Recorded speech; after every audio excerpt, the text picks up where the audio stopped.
Salut à tous. Aujourd'hui, on plonge dans un sujet qui fait jaser. Le hentai. Qu'est-ce que c'est? Comment ça a explosé aux frontières du Japon? Et qu'en est-il en France? On va aussi parler des grands mangaka, comparer vidéo et papier, voir les stats mondiales et même explorer les références trash. Accrochez-vous, c'est parti pour un voyage. Osez. Le hentai, c'est un terme japonais qui signifie littéralement perversion ou anormalité, mais en Occident, on l'associe surtout à des mangas et animés pornographiques. Originaire du Japon, il puise ses racines dans l'art érotique traditionnel, comme le shunga, des estampes du XVIIIe siècle. Aujourd'hui, c'est un genre qui explore toutes les fantaisies, du consensuel au plus extrême, avec des styles variés. Fantasy, horreur ou même quotidien avec une touche coquine. C'est un monde à part, souvent auto-publié par des artistes indépendants, les doujinshi. Au Japon, le hentai marche sur une ligne fine à cause de lois strictes, comme l'article 175 du Code pénal qui censure les organes génitaux. Résultat, des mosaïques partout ou des astuces créatives comme les tentacules. Ce genre a franchi les frontières dès les années 90, avec des œuvres comme Urotsuki Doji, qui a choqué l'Occident avec ses monstres et sa violence. Depuis, il s'est exporté via Internet, devenant un phénomène global, parfois incompris hors du contexte culturel japonais. En France, le hentai a trouvé un terrain fertile grâce à l'amour des mangas, qui représente 40% du marché de la BD depuis les années 90. Des éditeurs comme Pika ou Kazé ont osé s'aventurer dans ce créneau, souvent avec des versions soft ou des OAV. Mais attention, ça reste niché. Les librairies spécialisées dominent et le public est discret. Avec 50% du marché européen du manga, la France est un hub, même si le hentai reste tabou pour beaucoup. Parlons talent. Toshio Maeda, le père des tentacules, avec Urotsuki Doji, a révolutionné le genre. Asanagi, connu pour ses dessins ultra détaillés et ses thèmes sombres, fait vibrer les fans. Odanon mise sur l'élégance sensuelle, tandis que Shiwasu no Okina mélange érotisme et humour. Ces artistes, souvent sous pseudonyme, passent parfois au mainstream, prouvant que le hentai peut être une porte d'entrée vers la gloire. Différence entre vidéo et papier? Les animés hentai, comme La Blue Girl, offrent des histoires animées, avec son et mouvement.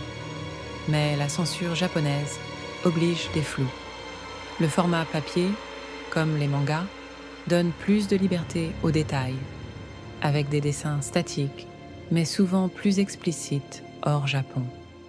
Les vidéos dominent, avec 144% de vues, en plus chez les jeunes, selon Pornhub 2017.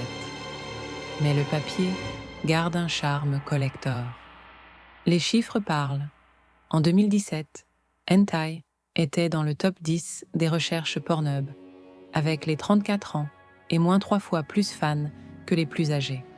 Par pays, le Japon mène, suivi des États-Unis, puis la France, forte de son marché manga. L'Inde et le Brésil surprennent aussi, montrant une popularité mondiale. Environ 30% des artistes hentai seraient des femmes, surtout dans les genres yaoi ou yuri. Pour débuter, tentez Bible Black pour son intrigue sombre ou Cream Lemon pour un classique. Mais attention aux extrêmes. Guro explore gore et mutilation, tandis que Tentacle and Witches pousse les limites avec des scènes choquantes. Ces œuvres divisent, alors regardez avec discernement. Voilà pour ce tour d'horizon sulfureux. Le hentai, c'est un art, une culture et parfois un choc. Si ça vous intrigue, explorez avec curiosité, mais toujours en respectant vos limites. Abonnez-vous, likez et dites-moi en commentaire ce que vous pensez de ce sujet. À bientôt pour une prochaine vidéo. Pour finir, un petit top des hentai. Urotsukidoji, le pionnier des tentacules par Toshio Maeda, connu pour son mélange d'horreur et d'érotisme. Bible Black, une série sombre avec une intrigue occulte, très populaire pour son animation.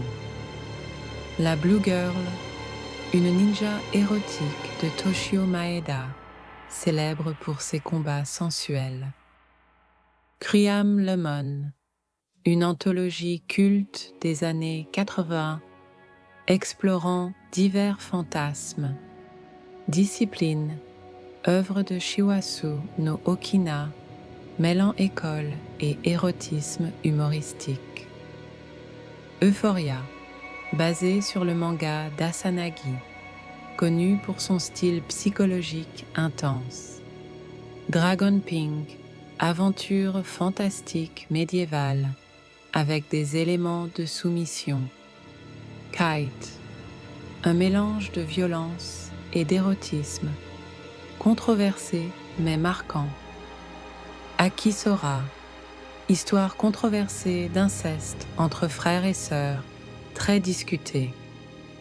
Yosuga no Sora, une autre œuvre d'inceste avec une animation soignée.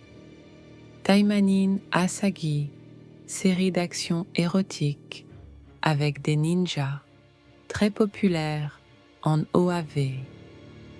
Wordsworth, fantasy érotique, épique, avec des combats et des scènes explicites. Black Lagoon, Doujinshi, Parodies Rue 34 de la série mainstream, très recherchée.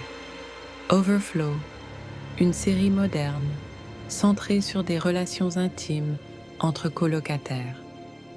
Nudist Beach ni Shugaku Ryoku, comédie érotique sur un voyage scolaire nu.